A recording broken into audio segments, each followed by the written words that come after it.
Bismillahirrahmanirrahim. Assalamualaikum warahmatullahi wabarakatuh. Innal hamdalillah nahmaduhu wa nasta'inuhu wa nastaghfiruh wa na'udzu billahi min sururi anfusina wa min sayyiati a'malina may yahdihillahu fala mudhillalah wa may yudlil fala hadiyalah. Asyhadu an la ilaha illallah wahdahu la syarikalah wa asyhadu anna Muhammadan abduhu wa rasuluhu la nabiyya wa la rasula ba'dahu wa ba'du. Qala Allah Ta'ala fil Qur'anil Karim, a'udzu billahi minasyaitonir rajim. Bismillahirrahmanirrahim. Ya ayyuhalladzina amanu taqullaha wa kunu ma'as-shadiqin. Wa qala Rasulullah sallallahu alaihi wasallam, fa inna maqama ahadukum fi sabilillah afdalu min salatihi fi baitihi sab'ina amah. Ba'du.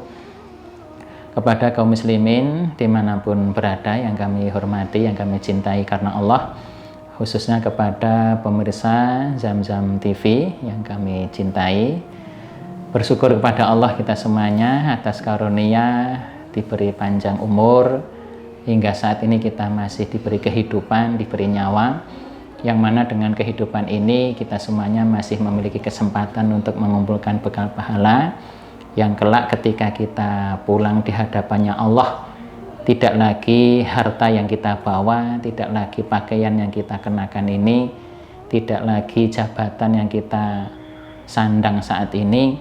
Adapun yang kita bawa adalah amal kebaikan kita, toh ataupun juga dosa-dosa kita semuanya. Tetapi mudah-mudahan kita kelak kembali kepada Allah hanya membawa pahala saja, tanpa membawa dosa-dosa kita semuanya. Salawat dan salam mudah-mudahan selalu tercurah kepada junjungan Nabiullah Muhammad sallallahu alaihi wasallam.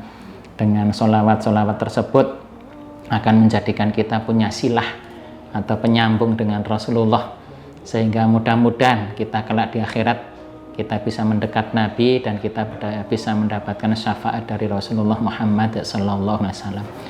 Kaum muslimin dimanapun berada, pemirsa TV Zamzam Tour yang kami cintai, bahwa kita semuanya sudah dinaskan oleh Rasulullah di dalam hadis Arba'in Imam An-Nawawi. Rasulullah bersabda, ala wa inna fil jasadi mudghah idza saluhat saluhal jasadu kulluh wa idza fasadat fasadal jasadu kulluh ala wahyal qalbu. Dan ketahuilah bahwa setiap manusia itu di dalam jasadnya ada segumpal daging, yang apabila daging ini baik, maka seluruh badan itu semuanya ikut baik. Adapun apabila segumpal daging ini buruk, maka seluruh badan pun juga ikut buruk semuanya. Dan ketahuilah bahwa segumpal daging itu adalah kolbun. Di dalam kitab Imam An-Nawawi hadis Arba'in, kolbun di sini maknanya dua. Kolbun yang pertama secara makna hakiki adalah jantung. Maka Rasulullah tidak keliru jika mengatakan bahwa apabila jantung seseorang itu baik, maka seluruh badan itu ikut baik. Itu yang dimaksud adalah dari segi kesehatan jasmani. Ketika seseorang itu jantungnya baik, maka seluruh badan itu ikut enak. Meskipun terkadang orang itu mungkin buntu, nggak punya kaki, nggak punya tangan, atau mungkin mata nggak bisa dipakai untuk melihat, telinga nggak bisa dipakai untuk mendengar. Tapi ketika jantung sehat, itu maka seluruh badan pun ikut enak, meskipun tidak sempurna itu tadi. Maka tidak keliru kalau Rasulullah itu mengatakan bahwa apabila jantung itu baik, seluruh badan itu ikut baik. Maka kita semuanya berharap dan berdoa kepada Allah, mudah-mudahan kita selalu diberi kesehatan, khususnya jantung kita. Salah satu sarana untuk menjadikan badan kita sehat, jantung kita ini sehat normal, maka Allah telah memberikan syariat, yaitu berupa sholat. Sholat itu olahraga, tidak hanya menyehatkan rohani, tetapi juga menyehatkan jasmani kita semuanya. Maka kita istiqomahi sholat kita perbaiki sholat kita akan mendapatkan keutamaan baik di dunia maupun di akhirat. Itu dengan sholat tadi. Akan tetapi, kalpun yang dimaksud Rasulullah SAW yang lebih mendalam lagi di dalam hadis ini adalah hati. Bahwa kita semuanya ini memiliki hati. Kita semuanya memiliki hati, yang hati ini Rasulullah katakan apabila hati seseorang itu sudah baik, maka seluruh badannya ikut baik. Itu dari segi perilaku.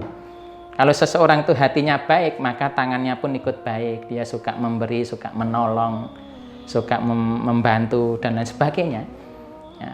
Tapi kalau hatinya buruk, maka tangan suka mengambil, suka mendolimi orang lain, dan lain sebagainya. Ya, suka merubah data mungkin, atau suka merubah anggaran yang tidak pada pasnya. Itu mungkin kemungkinan memang hatinya buruk.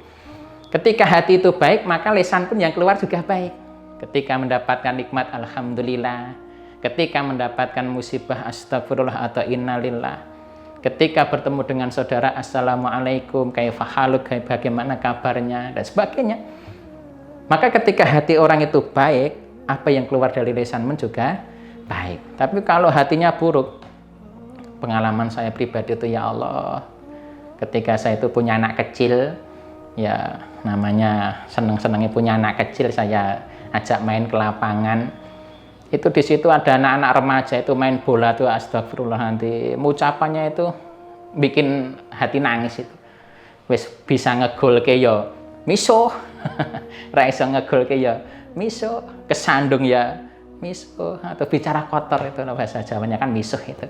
Nah, maka kondisi hati yang mempengaruhi itu semuanya.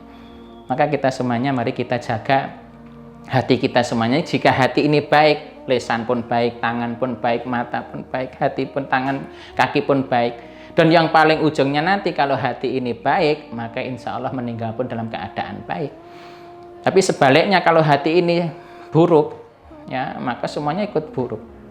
Maka kita berhati-hati, hati kita ini juga bisa buruk.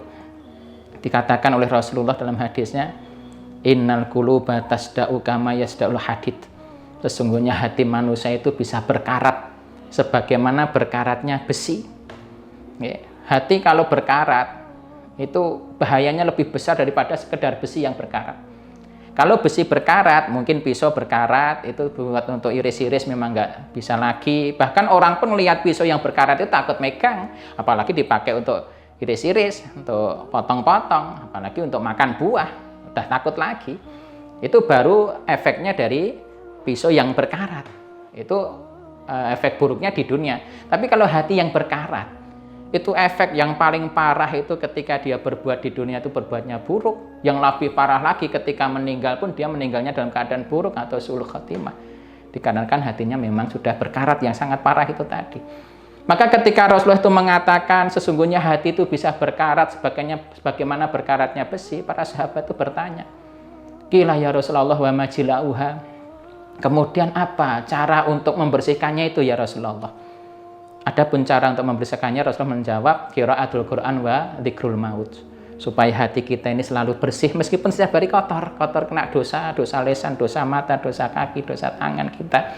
Memang kita ini manusia nggak bisa terlepas dari dosa, memang kita itu mengaku saja. Ya, apalagi hari ini fitnahnya sangat besar. Maka supaya hati yang terkena kotoran dosa kita ini bisa terbersihkan setiap harinya, mari kita sering-sering baca Quran.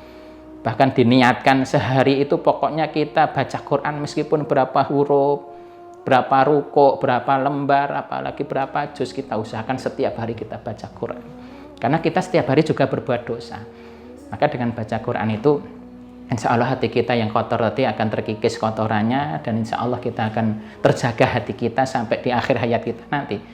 Kemudian yang kedua, Rasulullah bersabda untuk membersihkan hati yang berkarat tadi adalah dengan dzikrul maut, banyak ingat mati.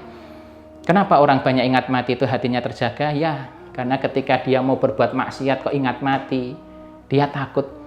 Ketika mau mencuri ingat mati, takut, ya Allah kalau saya pas nyuri kemudian kematian datang.